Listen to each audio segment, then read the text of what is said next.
underestimate the power of the dark side. Hey guys, SWTOR NERD Gaming here. A couple of weeks ago I did a GSF build guide for the gunship that I play all the time.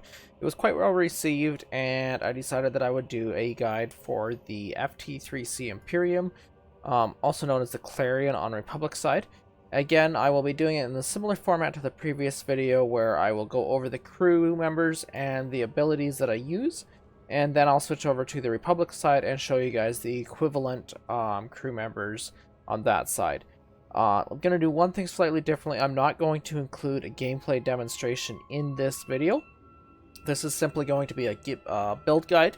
At the end of the video and in the description below, as well as the info cards, I will be adding links to several different videos in my GSF Let's Play series that showcase me playing mainly this build.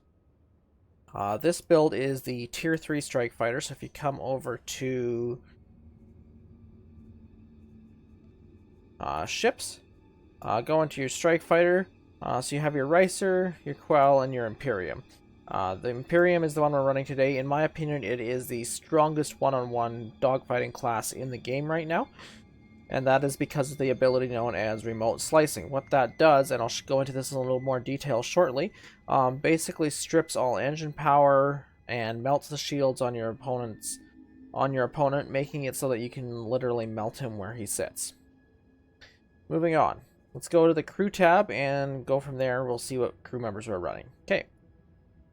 First thing you're going to have to do when you come over to the crew tab is you're going to have to go into your tactical and you're going to select Dr. Loken. Now I'm going to scroll down here so you can see his abilities. The reason we're running him in tactical is that so we can run him then as co-pilot as well, and that's for his active ability, which is lockdown. It immediately drains 40 engine power from the target. It pairs really nicely with remote slicing. It's really handy if someone's trying to escape from you, you don't have your slicing available, they're running away, you're trying to lock a missile. You pop lockdown on them, it's gonna make them run out of engine a lot faster. So definitely select Dr. Loken and then put him into your co-pilot tab right here. Make sure he's selected as your co-pilot. Offensive, currently I'm running improved kill zone. Increases your firing arc by 2 degrees, which is really handy for locking those protons on, as well as using your blasters at close range dogfighting. And pinpointing weapon accuracy increased by 6%. This is really handy for close range dogfighting, especially against scouts and other builds that are stacking evasion these days. The accuracy is definitely helpful. Defensive, right now we're running Vector. Reason for that, you get a 10% shield power pool increase, as well as evasion increased by 5%. So it just increases the chance that those nasty little gunships are going to miss you. And that's definitely something really handy to have, so that's why we run response tuning and power to shields with Vector in the defensive slot. Moving on to tactical, like I said, we run Dr. Loken, and in engineering I like to run 2VR8 simply because it just makes everything a little bit cheaper. The cost of using blasters reduced by 13%, and the cost of using engine abilities and boosting is reduced by 13% as well. So you're going to last a little bit longer with that as your crew member. So that's your crew build. That is going to differ very slightly on the Republic side, of course, because not all these crew members are available on Republic side. So I will jump over to the Republic side at the end of the video and show you guys what crew members to use there. Right, moving on to the components. We're going to run these ones here. First one you're going to run, I'll just move this over so you guys can see it here slightly. Alright, you're going to run light laser cannon. This thing absolutely melts opponents at close range. If you're used to playing other strike fighters and possibly you've played with ion cannon and heavy or quad laser cannon and heavy in a pile driver type build, these are going to take a little bit of getting used to. They're very close range guns. Their range goes up to 4,600 meters. However, I find that they're ideal between 2,000 to 4,000 meters. If you can get used to tight turning and dogfighting in those, these guns are absolutely going to melt everything they hit. As for upgrades, you're going to take your base 3, which increase first the blaster damage, the cost of using them is reduced and increases the rate of fire, and then you're going to get 2 different choices. You can play around with this. I have had good luck with both.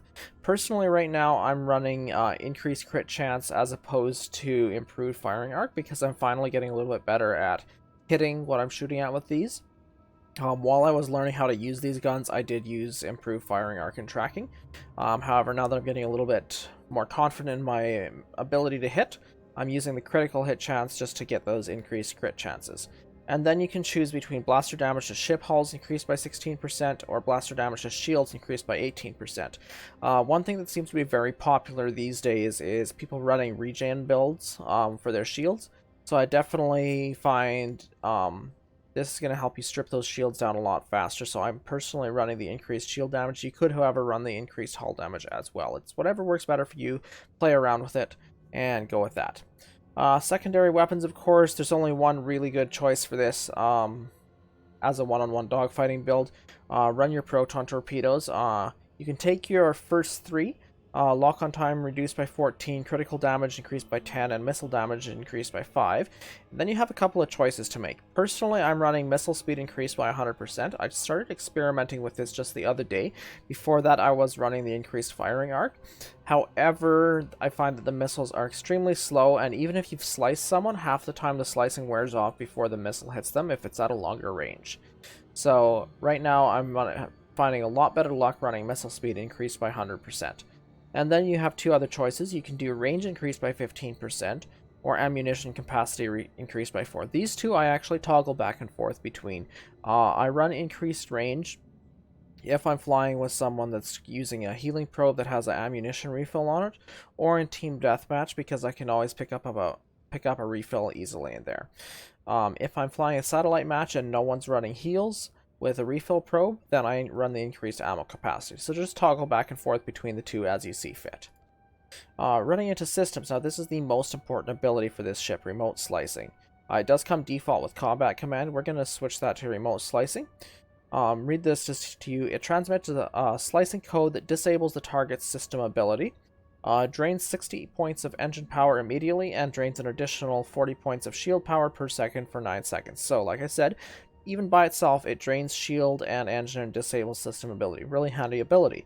But killer is when we get up to the very top tier. So you take your first 3, you reduce its cooldown, you drain an additional 15 shield power per second, and you increase its duration by 3 seconds. So by the time this ticks down, your target's going to have almost no shield and almost no engine. Now we're going to take the 2 that are really handy.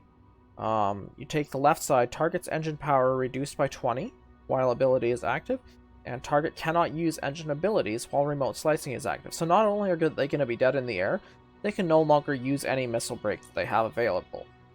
This is going to be really handy. You pop this, you melt the shields a little bit with your light laser cannon, you let off a proton torpedo, and it's a kill. It's insane. It's really overpowered, and that's why this ship is one of the best dogfighting classes one-on-one in the game at the moment.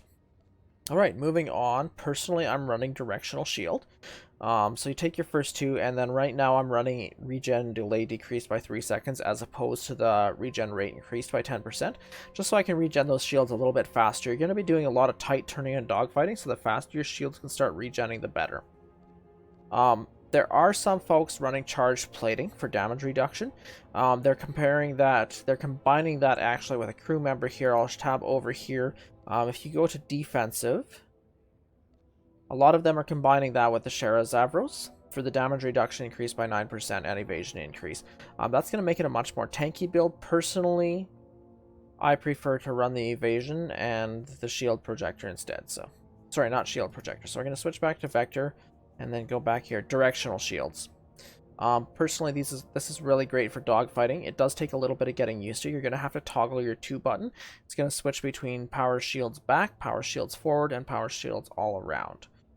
Get used to it. It's definitely going to make your life a lot easier once you're used to it. Power dive, there's only one really good engine ability for this ship, and that is power dive. That's simply because of its extremely short cooldown. It's 15 seconds base cooldown, and then you reduce that by another 3 to 12 seconds, making it the shortest missile break cooldown in the game. Definitely get this and get that upgraded as soon as possible. And then I also take the increased turning rate choice as opposed to the speed choice, simply because with this build, especially in satellite matches, you're going to be hugging the nodes, you're going to be going back and forth, you're going to be dogfighting little scouts, burst scouts especially, and you want to be able to turn inside them as much as possible. Alright, that is it for major components. Now we're going to move on to the other ones. Personally, right now, I am running reinforced armor for increased health. I have been experimenting on a couple of other alts, running deflection and lightweight armor, but currently I'm running the reinforced armor. Haven't had any problems with it. Before that, the other popular one that I've found I've had a lot of luck with is lightweight armor for increased evasion, but I find the reinforced health gives me a little bit more, and I can do a little bit more with it. So play around with that, see what works best for you. Frequency capacitor is the capacitor that I use. It just makes those light laser cannons fire off insanely fast, and like I said, you're gonna melt through bombers especially, and any ship that's, as long as you can keep your cursor on target, you're gonna melt through ships like a knife cutting through hot butter. Hot knife cutting through butter. Alright, moving on to reactor. Currently I'm running large reactor for a 20% base shield power capacity boost plus the upgrades. You can also run regen reactor. Personally, I find I have better luck with large reactor. And sensors. Right now I am running dampening sensors. That's just so I can sneak up on enemy turrets and enemy ships, especially gunships, just that little bit closer before they know I'm there. If I boost in with this, I find a lot of times I can get within range to pop slicing and start locking a missile and hitting them with the guns at the same time before they even know I'm there. That does it for the components. Last thing I'm going to do, like I said, is I'm going to switch over to pub side and show you guys the crew members over there, so I'll see you over there.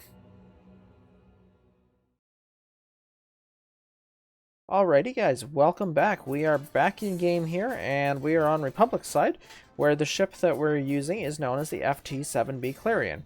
In my opinion, it's actually one of the better looking ships in game. The only thing that I find slightly disappointing actually is if you run quad laser cannons on it. It looks a lot like an X-Wing. However, quad lasers do not do very good at all in this game, especially on this ship. The only ships that I am running quad laser cannons on right now are my pile drivers, strike fighters, and unfortunately that doesn't work very well with this ship. So we're going to switch back to light laser cannons. Doesn't look as good, but you're going to do way better. Anyways, moving on to the important stuff. Crew tab.